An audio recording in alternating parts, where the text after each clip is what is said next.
Hello and welcome to another episode of The Pursuit of Spirit. As you can see, we are back on the beautiful beaches of Phuket, Thailand, the tropical island in the Andaman Sea.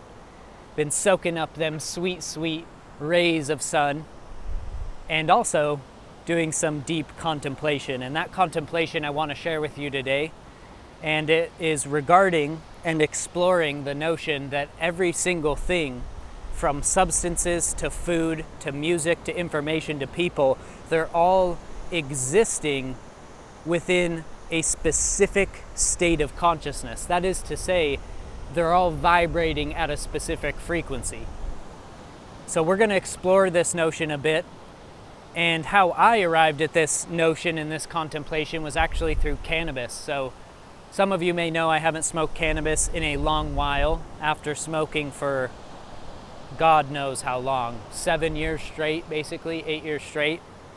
But I'm finding myself not smoking it as much, and this past few months, however long, has been the longest I've been without it. So here in Thailand it's legal, and I thought it would be worthwhile to experiment and to see if my relationship with cannabis has changed at all from the break. And so I got a few joints, I got excited, started living some childhood memories of fucking around with my friends in high school smoking weed. And I smoked some weed. And to my surprise, what I realized is that it was the same. And I was surprised, but I was also completely underwhelmed, because it was like in that moment I received a message from the spirit of cannabis, which was that your work here is done. Your work here is done. And that resonated with me so deeply. It felt like it came from the core of my being, this voice saying, your work here is done. And it was so clear what that meant. What that meant was that the state of consciousness that cannabis brings you into is a very specific state of consciousness. And that was clear for me watching how it changed my mood, how it changed my perception, how it changed my mind and body, how it affected it. And I could see the difference between the state of consciousness I have cultivated sober and the state of consciousness that cannabis brings me into. Now, I do want to say this is not a video about if cannabis is good or bad, if you can smoke it moderately and have it in your life without it consuming you. This isn't a video about that. Maybe we'll talk about that in a different video. But I don't really want to, I don't even want to talk about that. What I want to simply point you to is that just like with cannabis, everything, food, people, information, videos like this, books, they are all existing within a specific state of consciousness. And one of the things that you recognize as you transcend, as you awaken, as you become more conscious, is that things fall away. And this is the great archetype in awakening of the person who starts to wake up and their life starts to fall apart. And they feel like, what's happening? Why is my life falling apart? I'm supposed to be awakening to this beautiful, blissful God, and yet all I see is failed relationships and failed businesses and stuff I used to like, me not liking it anymore, and so it seems nihilistic.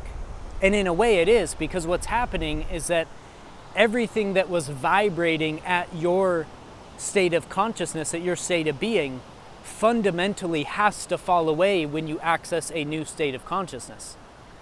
So it's by no mistake that when you start to awaken, people, sources of information, food, substances, locations even, start to feel like they're not for you. They start to feel like they were something that resonated with you in a different time in your life, when you were in a different state of consciousness.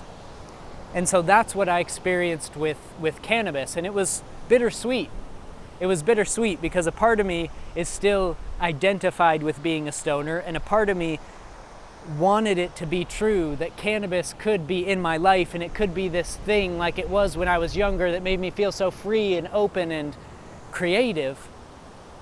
But the reality is that I feel all those things sober, and I feel much better sober, and weed is a specific vibrational frequency that indeed can bring you up in your state of consciousness if you're very, very low, if you're very depressed, if you're very down, it can bring you up, or even if you're, just have a different mind or you're neutral, whatever, it can bring you up. But not for everyone and not in the same ways. And for some people like myself, it can actually lower your state of consciousness. It can limit you. And that's what I notice with my consciousness. What happens when I smoke cannabis is my consciousness gets it gets weird, man. It's almost like it gets more into the moment, but it's into the moment in a very weird way where I'm not seeing stuff in the way I would when I'm sober. And of course, it's basically a psychedelic. That's how mushrooms are, it's how LSD is. But we won't go too far on a tangent. The main point is that everything is vibrating at a specific vibrational frequency, and that means your habits, that means what you spend your time doing, that means where you spend your time, literally where you spend your time, your physical time, where you spend it the most is a key identifier to the state of consciousness you're in. So if you know that, for example, you were insanely depressed and sad and cut off from source when you were locked up in your room with the blinds shut, watching Netflix all day and eating Cheetos, then you can probably bet that if you lock yourself in your room, close the blinds, watch Netflix and eat Cheetos, you will go back to that state of consciousness or something similar. And that might not seem like much, that might not seem trivial, but I'm telling you guys, this is everything. This is everything, because once you understand that no part of your life is untouched by consciousness, because it all is consciousness, then that means everything's at play. That means every thought you have, every feeling you have, every perception you have, every frame you take on a situation, literally how you frame a situation can vastly depend on the state of consciousness you're in. And the state of consciousness you're in vastly depends on what you're eating, the information you're consuming, the people you're hanging out with. And so in an insanely complex and intelligent way, it's all connected. And this has been a theme of my contemplations while I've been here in Thailand, is just how intelligent God is, just how intelligent the mystery is. And so yeah, on one level we can say you are consciousness, consciousness is what you are, and consciousness is the key to your inner freedom, and that is true. But I feel like there's just so much more to it. I feel like there's so many more insights you can have, and one of those insights is simply seeing, oh shit, what I'm doing is directly correlated to my state of consciousness. What I'm doing in my life, how I talk, how I move my body, again, the locations, the places I spend time at, all of this stuff is directly connected to my state of consciousness. And so in that way, you can become more conscious, of course. It's basically what every single one of my videos is about, is becoming more conscious, just in different ways and looking at it from different angles. And so in this way, in this angle, what we're looking at is that we can become more conscious through recognizing just how much our state of consciousness is mirrored and reflected in all of these things: habits, people, places, information, music, you name it, food, diet, substances, drinks, you name it. You name it, it's all reflected in your reality. So nothing's hidden. This is the beautiful thing about consciousness, is that nothing's hidden. It just seems hidden when you're in a more closed off state of consciousness. And that's sort of the trick and the paradox of it, is that if it seems that way, then it literally becomes it. And you're creating it in that way. So if you feel cut off, in a sense, you are cut off. If you feel connected, you are connected. So It's paradoxical, and really that's another discussion, but I think contemplating this point and contemplating just how much everything is not only affecting your state of consciousness, but you're affecting it with your state of consciousness, and how they're playing together, how your habits are affecting your state of consciousness, but how your state of consciousness is affecting your habits and vice versa. I think if you start to watch that dynamic unfold, you'll have more of these insights when maybe you do experiment with something like cannabis and you just recognize, my work here is done. My work here is done. And that will be the feeling of something that you have vibrationally transcended.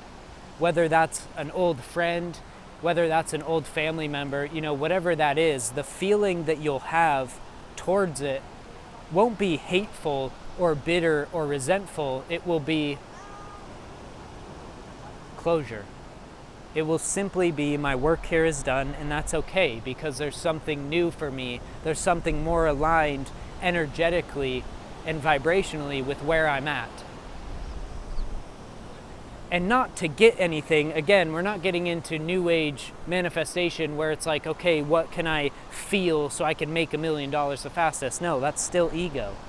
This is simply a recognition of what's true. And what's true is that your life is a perfect mirror of your state of consciousness. So never forget that, because there's no one to blame, you're not a victim, and you have so much more power than you realize. You have so much power that you can literally cut yourself off from your power and then blame the world for cutting yourself off. That's how much power you have. So with great power comes great responsibility, and with great responsibility comes wisdom and a recognition of what's true. So I hope you enjoyed this video. As always, hit that like button for me. Leave your thoughts in the comments down below. If you want to book a consciousness coaching call, you can hit the link in the description. If you want the free Awakening Toolbox, you can hit the link in the description as well. And as always, I'll see you in the next one. Peace.